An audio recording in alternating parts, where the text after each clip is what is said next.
Hey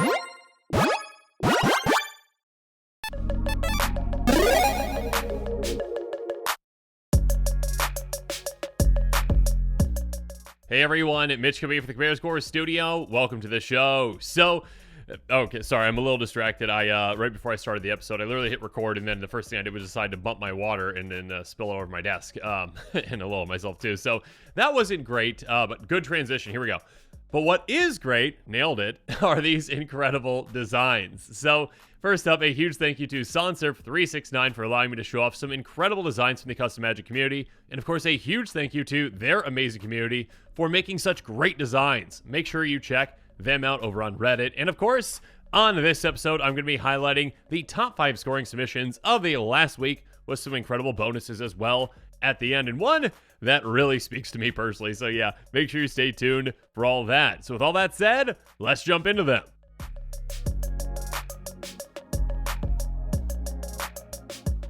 So let's start things off at number 5 from J273 with Hyper Efficiency Engine. And yeah, this name definitely fits the card. An artifact for 7 that says if a spell or permanent you control produce colored mana, it instead produces colorless, and pay 8 tap. Create a colorless artifact token named Efficiency Core that has, when a permanent you control produces colorless mana, it produces an additional colorless. Yeah, this card, again, the name definitely fits. It makes all your permanents and spells that are producing colored mana basically double up for the most part. Yeah, I mean, if you have, again, a mana rock that would tap for a single mana, like, an Arcane Signet, it's tapping for 2 now that mana is colorless, but yeah, having a bunch of soul rings can, of course, be great. And of course, on top of that, again, the more and more efficiency cores that you get into play, the more and more mana you're going to be getting out of those permanents. So yeah, it can really add upon itself. And yeah, just it has a lot of potential. Definitely not for every kind of deck out there, but there are definitely, certain kinds of decks out there that be like, yes, I would absolutely love to be hyper efficient with my mana, especially colorless decks that, might have some mana rocks in there that, we're tapping for colors. And then they're like, yeah, you know what? Let's just double up on all those or double up on everything. Essentially, again, when you're getting more and more of those efficiency cores, that can lead to some massive play. So yeah, Hyper Efficiency Engine, I really do like this design. Again, a huge thank you to J273. And again, congratulations on your 5th place finish.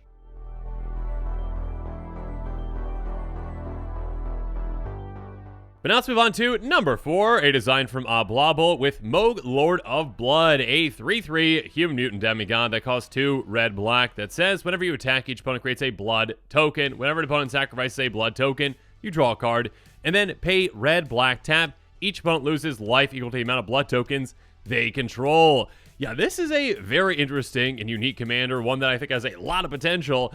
And yeah, I mean, basically, hey, just start attacking, give your opponents blood tokens, and sure, they can utilize them, again, with blood tokens, essentially, to get some card selection for themselves. But when they do that, they are giving you card advantage. You're going to be drawing cards for every single blood token that is sacrificed. And if they choose not to sacrifice those, well, you can start punishing them by making them lose life equal to blood tokens they have. And of course, there are plenty of ways to untap this, do it again, yeah, punish your opponents further. There are also other ways to force your opponents to sacrifice their blood tokens in other ways, outside of them just actually utilizing them. So if you force them to do that, you're going to be drawing a ton of cards. So again, a commander that has a lot of potential, a really exciting design, and of course, yeah, a good callback to, Elden Ring for those of you who are big fans of Elden Ring. So yeah, a fantastic design again on Blobble. Thank you again, and again, congratulations on your 4th place finish.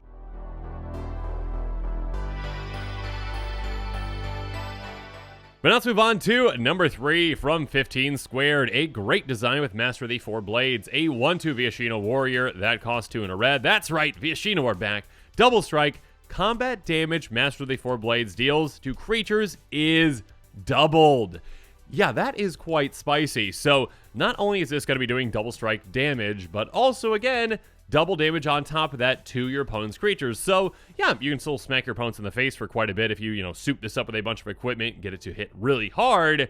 But of course, your opponent's creatures are going to be even more, hurt by this because it's going to be dealing double that damage. So the potential this has for just doubling up is absolutely absurd, essentially quadrupling its damage to your opponent's creatures. So of course, I mean, this can work really well, again, with equipment. It can work really well with extra combat. It can work really well with forced blocks as well, forcing all your opponent's creatures to block this. At a certain point, when you have it, large enough to, you can probably take out your opponent's entire army with something like this. So Yeah, definitely a really exciting design and one that I very much like. So yeah, congratulations again on your third place finish, 15 squared.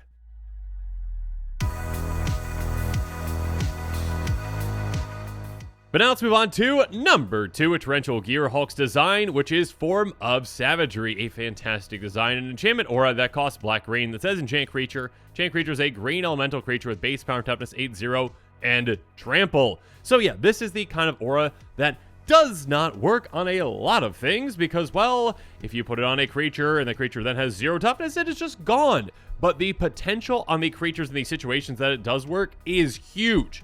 2 mana to give something 8 power and trample is incredible. Now, obviously, with that, you are going to need some kind of a way to ensure that it has more than 0 toughness. So, yeah, I mean, either a ++1 counter on the creature, a couple of those would be nice, or an Anthem effect in play. But yeah, you can make a creature absolutely into a heavy hitter very quickly with something like this.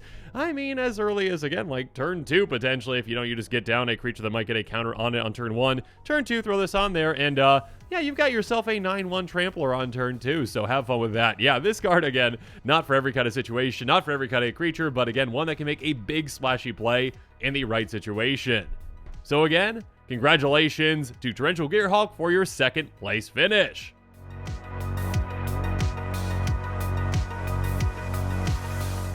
But now it's time to go on to the top scoring submission from last week with number 1 from MWZ, and the design is MOX Fox. Yeah, I love that name. A 0/1 artifact creature fox with haste that costs 0, and it taps to add red.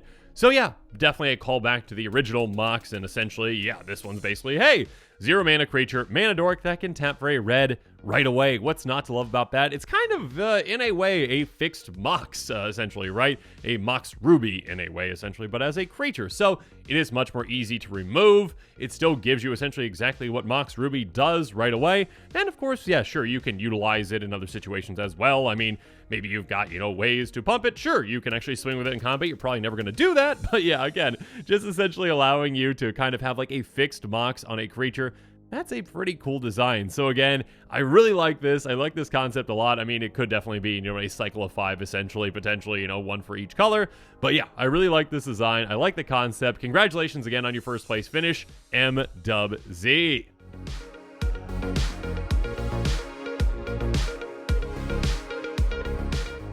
But now let's move on to the honorable mentions that Sonsurf369 pointed out, and yeah, I really like these designs as well. Torin Van Graham's design is Sleep Deprivation, enchantment for blue-black. Beginning of each end step, untap all tapped creatures, put a -1/- counter on each creature untapped this way. Yeah, this card has a lot of potential. Basically, hey, if you are maybe going to attack with your creatures, sure, I mean, they kind of have vigilance in a way, but they're going to get -1/- counters on them. Or, you might have some ways, of course, in these colors, especially in blue, to be able to tap down your opponent's creatures, force that tap, and yeah, ensure that they are going to be getting those -1/- counters on them as well. But also, there is some potential too, in something like Undying, to ensure that, hey, okay, my Undying creature died, it came back, had a +1 counter on it, maybe I'll attack with it.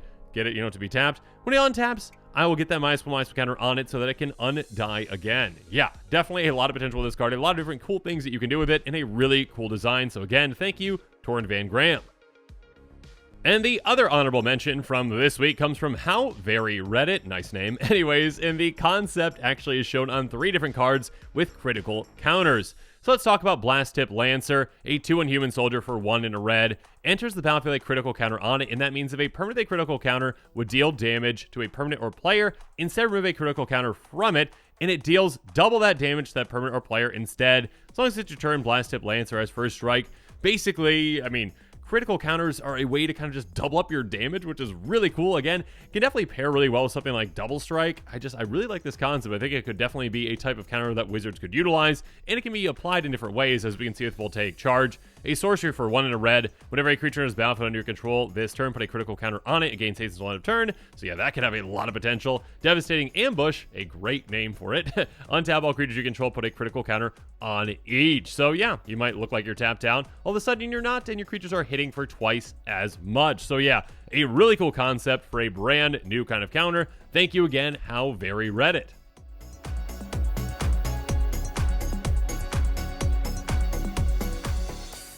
And I just had to show off some of the memes from this week, though, and the first one comes from Lads World, and oh my goodness, I can't remember, I probably mentioned this on an episode or two at some point, but I am originally from Ohio, and this is just hilarious to me. So this is, the card is obviously Wasteland, but it's just like a Secret Lair version, essentially, that is Ohio. And I just could not get enough of this. I absolutely love it. Tap strike colorless, tap sacrifice wasteland, destroy target non-basic land. Yeah, just Ohio. Oh, Wasteland. The Oracle text is pretty good as well. Ohio promises nothing and keeps its promise. Thanks, Oracle and Vec. Yeah, I had to show this one off. Thank you again, Lads World, for the laugh on this one. And finally, one more awesome meme from Ultraviolet Eternity. Extremely Thirsty Vampire, a 1/5 vampire that costs 4 to black that has lifelink, I can't even say it that many times. Lifelink. So many lifelinks. It has lifelink like 20 times. So yeah, this vampire is definitely very thirsty. So yeah, again, a big thank you for the laugh and this awesome design, Ultraviolet Eternity. So yeah, I hope you enjoyed those designs as much as I did. Again, a huge thank you to Sansurf369 and the rest of the amazing custom Magic community. You all did an amazing job, and yeah, let me know in the comments below what your thoughts are on these cards. What was your favorite? And yeah, let me know in the comments below. And of course, as always, thanks again and have a good one. This show and episodes like this one are possible thanks to viewers like you. If you're looking for an easy way to help support this show, make sure that you like, share, and subscribe. Also, hit that bell notification icon so you don't miss any new episodes. You can also go check out our playmats and other merchandise at thecommandersquarters.com. We also have a ton of brand new t-shirt designs in stock, so make sure you check out those as well. Another easy way to support this show is with our TCG player affiliate links. So whether you're buying a deck or individual cards, you can use this general link right here or one in the description. And the final way that you can support this show is by supporting us directly by becoming a patron. There are many benefits to being a patron, and I truly couldn't do this without all of their support.